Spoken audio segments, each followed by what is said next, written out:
It's good to be here with you this morning and to share some thoughts with you about life in general, really, about what we all face in life.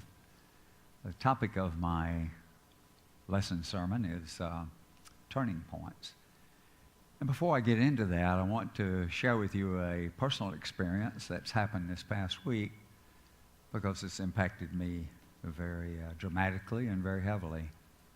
It was Thursday night 1 week ago, so that makes it, about 11 days ago or so. Early Thursday morning, about 3:30 in the morning, my son is traveling across. Many of you know him, Gregory Allen, so some of you know him. And he was traveling across the Courtney Campbell Causeway. And someone traveling at a very high rate of speed hit him from behind and caused some severe damage to him personally and it doesn't matter about all the other stuff. So the person was intoxicated, way beyond anything legal. And so my son is now in trauma care over at Bayfront. He has been unconscious since the accident and is on life support, and we're not sure what's going to happen. Your prayers are greatly appreciated. The reason I'm telling you this is that some of you know what happened, and already you've come up to me this morning talking about how you're praying for him and offering your ideas or thoughts. Anyway, I just want to say thank you for your prayers. We appreciate it. And I have only one tiny little glimmer of change since that took place well over a week ago now. And that yesterday, one little thing gave us, the family, a glimmer of hope. And sometimes that's all we need in life, isn't it? Just that little bit of glimmer of hope to keep going, to keep praying, and to hold the faith that all is well. Ultimately, I know that all is well. So thank you for that. And I didn't want to start off with such a negative thing, so impactful, but I'm affected by it. So probably everything I'm doing this morning is some way affected by that. And if you'll just kind of keep that, let's put it aside, do the best we can, and not allow that to interfere with why we're here. We're here to talk about turning points. That incident in and of itself, one thing I know for sure, is the young lady who hit him is at a turning point. I know that because she has been close to this situation previously, and here it is again. And so she's got to make a decision about where she goes. Is she going back to the bottle, or is she going to change things in her life? You and I are faced with major turning points in our lives all the time. I mean, not individually, but there are many turning points in life that we have to face, and we make decisions. Most of them aren't so dramatic. As a matter of fact, some of them are very, very subtle. There's many kinds of turning points I can identify. One of them is that you and I, we might make a conscious decision to do something, to change our life. A conscious decision to set a goal. And by doing that, the direction of our life changes. And it changes the way we chose for it to change. And then there are other turning points which happen when outside influences are thrust upon us. Those changing points can be either good, and we like them. I don't like to use good and bad, but it might be a changing point we really like ultimately. Or it might be one that we dislike a lot. So we have to make decisions about things like that. But we're all confronted with turning points in our lives all the time. And so as I began even to share some thoughts with you this morning, I bet you have already thought about major turning points in your life. Maybe it was when you graduated from high school, or maybe it was when you graduated from college, or after you graduate from college, you expect to have to get out of the house and go earn your own living. So maybe it was when you got your first job. That could be the major turning point. Or, I don't know, there's hundreds of them, aren't they? Getting married, getting divorced. One of them is a huge one for me, was the first Unity Church I ever put my foot in. That was a huge turning point in my life. And that was some 41 years ago now. Wow, I hadn't thought of it until just then. How long ago was it? 41 years. Wow. So I've been in Unity for 41 years. That was a huge turning point for me, and I've talked to many people who come to Unity who feel the same way. You know, I used to see people come here.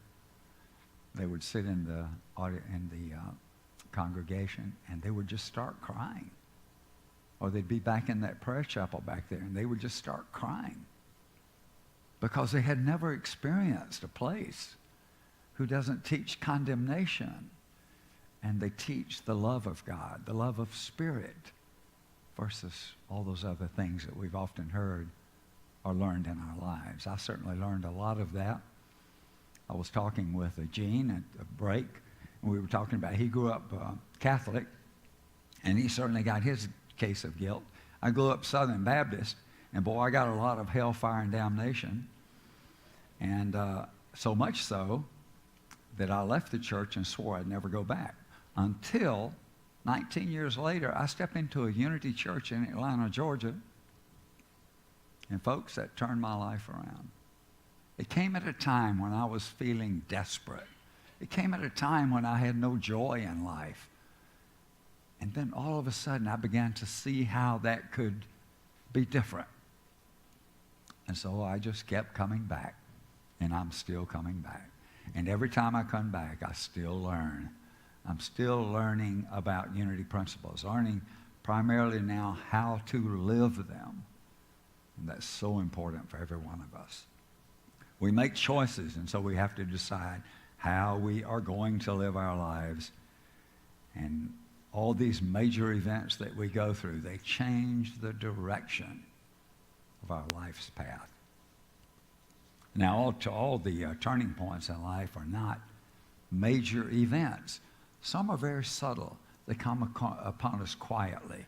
And actually, we kind of live through them. And it's only later when we can turn and look back that we can say to ourselves, wow, I didn't realize that was a turning point. But that was, and turned out to be, a major event for me.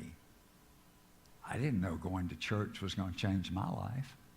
No idea. But I look back on it now and I can see, and I knew then when I walked out that day. You've heard Debbie tell it, and I've told it too.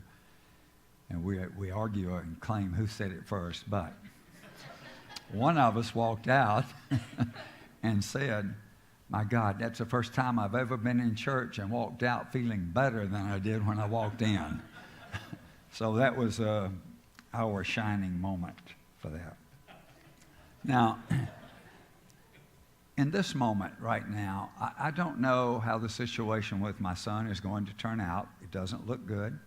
He's on life support. He'll be transferred tomorrow or Tuesday to a long-term care facility. He'll be watched over carefully, and we will have to gauge as time goes by what to do. And so we're going to give it plenty of time, but it's not going to drag out forever. So we're faced with the situation at some point of having to probably make another decision. I hope the decision is made for us and that we don't have to make it. So I just don't know the outcome of it. I'm in the middle of it. And that's how it is often with turning points in life. Often we can be caught in the middle of the change, the turning point, because it was thrust upon us from outside.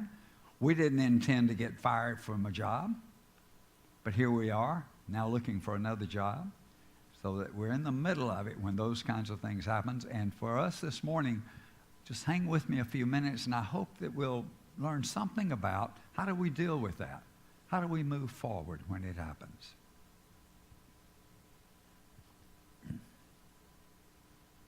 In contrast to that, though, there are times when we can see turning points looming on the horizon. We see them in advance. And when we do, then we have the opportunity to do something about them.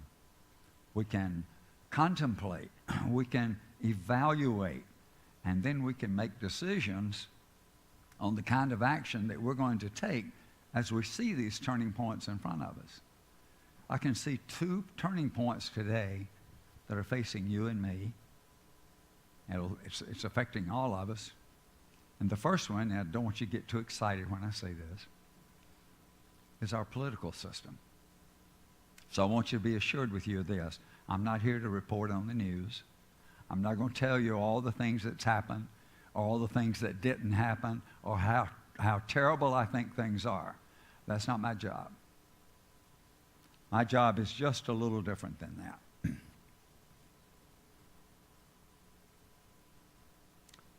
What is mine to do is to remind myself that something larger is always working in the background. I may not be aware of what it's all about, but I know something more grand, something larger is evolving in my life and in the world around us. Sometimes we go through chaos in order to take the next step forward in our human consciousness. It is the evolution of our human consciousness. It seems that in this country that we have become deeply divided. And I say seems because if you listen to the news a lot, you're going to hear that. You're going to hear how deeply divided we are. I don't know if we're deeply divided or not. I suspect we're not as deeply divided as what we sometimes hear. I think we are divided. I think, though, when Charlottesville happened, that's right in our face. That brings everything right in our face. We've got to look at that. You can't turn your back and walk away if you're a spiritual person and you believe in certain principles. So we have to examine it. So I think that has come up. It is telling us that there's something else that we have not dealt with. It's telling us, and this is true for our own lives, isn't it? Aren't you and I the microcosm of the macrocosm that happens in the world around us? And so that's there, and so somewhere within me, that's probably the same issue. It's not the same one for me because I'm real clear about certain things. I mean, like real clear. But I have room to grow. I have room to examine myself. So anyway, as these things come up and they become evidence to us, we can see them happening. I really believe that they are coming into the light so they can be healed. And I think the divide is there, and it's something we have to figure out a way to heal that. You know, I don't know about you, but I sense and feel within my family the divide that is there often. Not my most immediate family, but I'm talking about my brothers and sisters are immediate, but that's what I'm talking about. They're not here, so I can talk about them. So look, now when I go home, I used to not be this way. It took me I learned a lot of lessons to get to this point. But when I go home, I don't talk politics with my brothers and sisters. I don't talk religion with them. Their religion is the old religion that we grew up with, and some of them are even further right of that. They're very evangelical. And I am not an evangelist. I mean, I got some definite ideas about things, but I don't force them on other people, and I don't try to go save everybody that I come in contact with. So my brothers and sisters and I have this we have reached this point of saying, okay, we're just not going to talk about politics, and we're not going to talk about religion, and we're just going to love each other. Got it? Isn't that what we have to do sometimes? Sometimes we just have to let people be where they are. We have to let them hold their ideas and their thoughts. They have a right to that. They have a right to have their own ideas, to have their own beliefs about God and about how all that works. And I have a right for me to do the same thing. And so we just, if they're different, we don't need to argue about that. I think it would be really nice if we could sit down and have a discussion, but it ain't going to happen. Not in my family. Other families, I think it does. I think that does happen. So,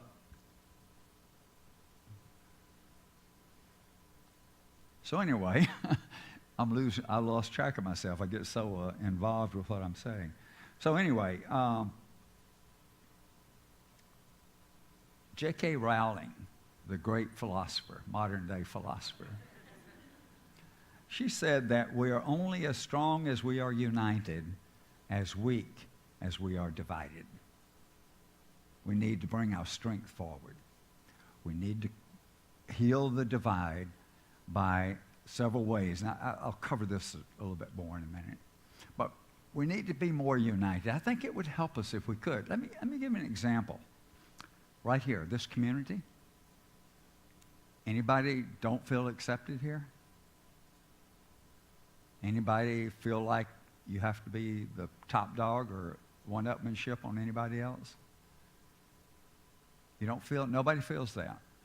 That's what this community is about. This community is about accepting people who come here exactly where they are without trying to change them. Now, if people want to change, that's wonderful.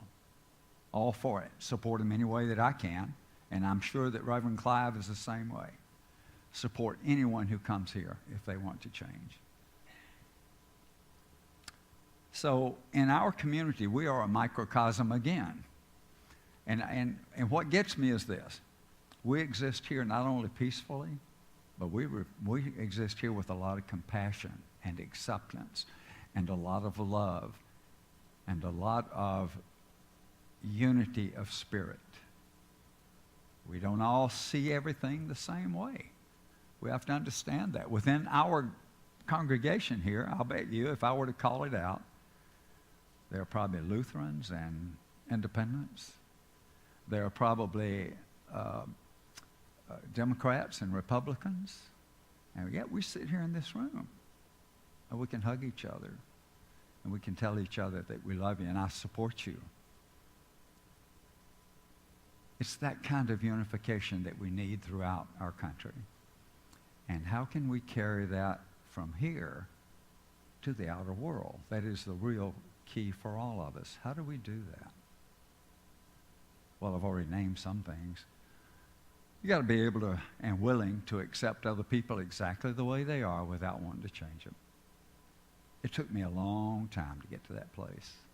It seemed like a long time, and it was a long time. You got to have compassion for other people.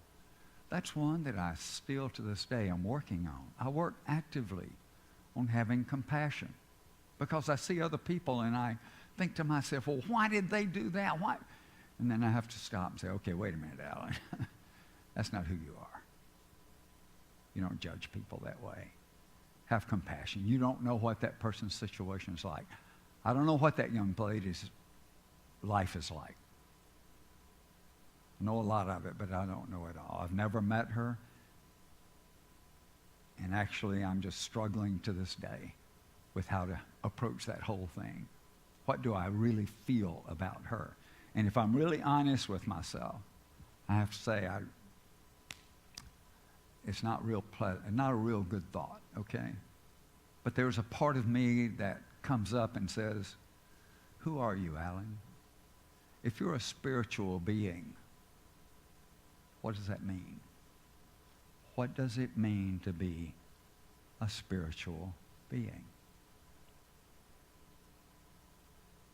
And then I began to have the compassion for her. And I pray for her that she gets help that she needs, that she doesn't go back to the bottle, that she doesn't get behind the wheel of a car for a long time. There are consequences, and we have to pay the consequences for things that we do in life. It's just what we're about too. We reap what we sow, right? Okay, I knew that might happen, but I'll back off a little bit from that and Just see, I still think it's part of what I'm talking about this morning, overall, about the turning points of life that we face.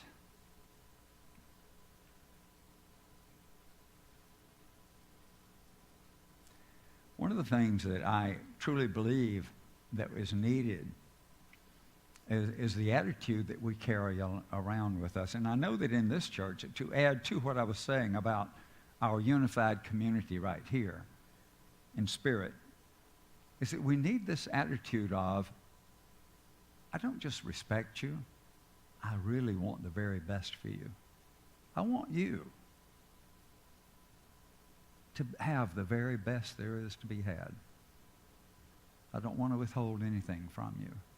I want you to have the best. And if we carry that attitude a little bit, it'll help bring us into this place of just being more expansive with open arms, open hearts. I just sense and feel that tremendously this morning.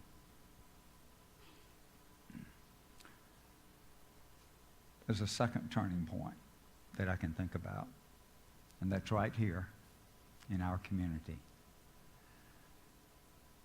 You're in the process now of this second turning point that I'm going to talk about.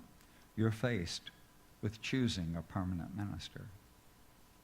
And that's a turning point for this community. And so the way to get there, to get through all of this, is to get involved.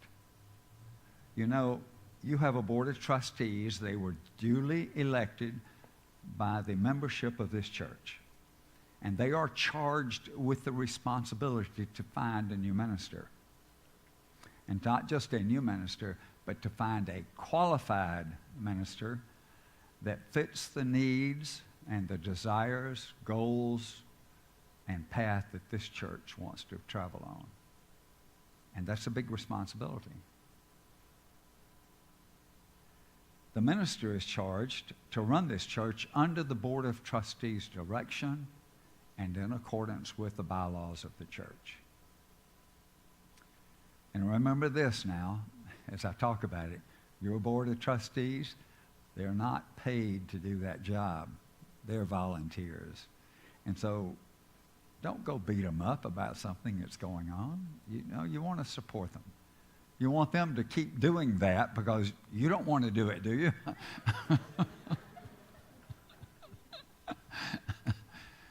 It's a tough job, and it takes a little time. You got to put some effort into it, and a lot of contemplation, a lot of prayer goes on with the Board of Trustees. So first of all, keep them in your prayers as they go through this. The second thing I want you to do, to support the board, these are things you can do. You can be here in this church every Sunday and be a presence. Your presence, just being here, adds energy. It shows that you care. And that's a huge thing for the success and for making sure that things get done the way they need to be done. So adopt a ministry of presence and be here every Sunday that you possibly can. And that supports the board, and you'll benefit from it. Get involved. Second, you can participate by sharing your thoughts with a board member. Now, I didn't ask anyone on the board if this was okay, so I'm hoping. But on Sunday morning, you can walk up to a board member and you can share your thoughts with them, not criticizing, but just sharing what you're thinking.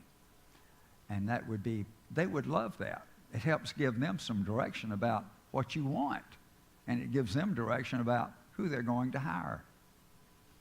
But even better than walking up to them on Sunday morning is find out what their email is and send them an email. Write them a letter. Write down a note. Give it to them next Sunday. Something. But if you put it in writing, then they'll put that in their pocket, and at the next board meeting, they'll have all these thoughts that they can pull out and share with other board members.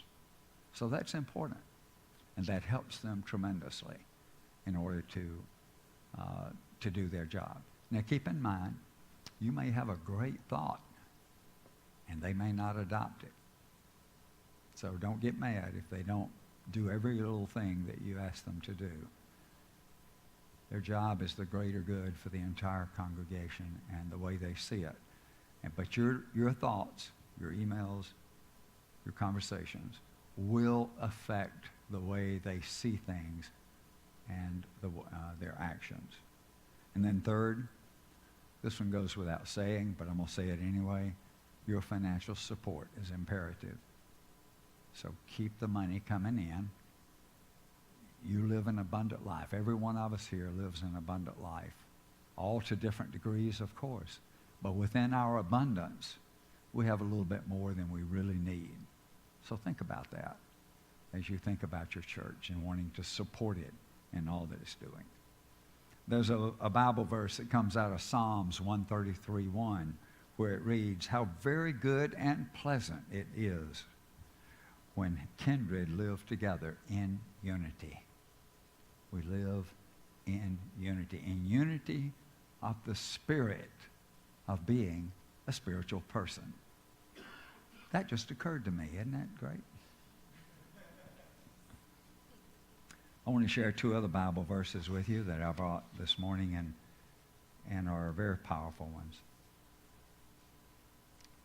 It says, "Let us not love with words or speech, but with actions and in truth."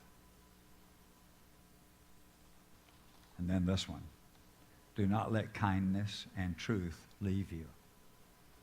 So no matter the turning point you're involved in, whether it's the one here in the church electing, no matter if it's politics or whatever, stand to your truth and don't let your kindness leave you. If there's one thing I think we need more of in this world, and that's kindness. We need more kindness with each other, more understanding of the other person. Not so self-centered, but just letting that go for just a few minutes even, and look at the other person and just be kind to them. And you know what kindness is? You don't have to help a little lady across the street, although it's a great act of kindness, but you just very simply smile at them. "I'm glad to see you. You're looking good today. I like the smile you have on your face." Something. Lift up the other person. That's a little act of kindness. You probably make that person's day, maybe even their entire week. You know, you just never know what's going on in another person's mind or what's happening with them. Okay, I've done enough. I want to just make one point, though. In the Day's Daily Word, it says, "The vision we hold is the sacredness of all life and the abundant life God created all to share." I just realized that a few minutes ago, and I think we need to keep that in mind. The vision we hold is the sacredness of all life and the abundant life that God created all to share. I think it covers just about everything that I want to say this morning. And so with that in mind, let's move towards that time of meditation, and John is going to take us into some meditation music.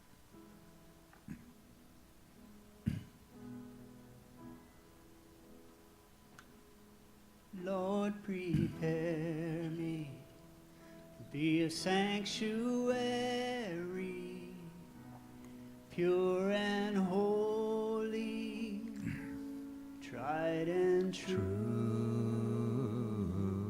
With thanksgiving, I'll be a living sanctuary for you. Lord, prepare me to be a sanctuary, pure and holy, tried and true. With thanksgiving, I'll be a living sanctuary for you.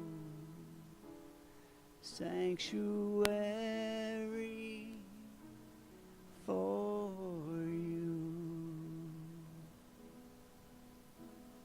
So we now prepare ourselves to move into that inner sanctuary.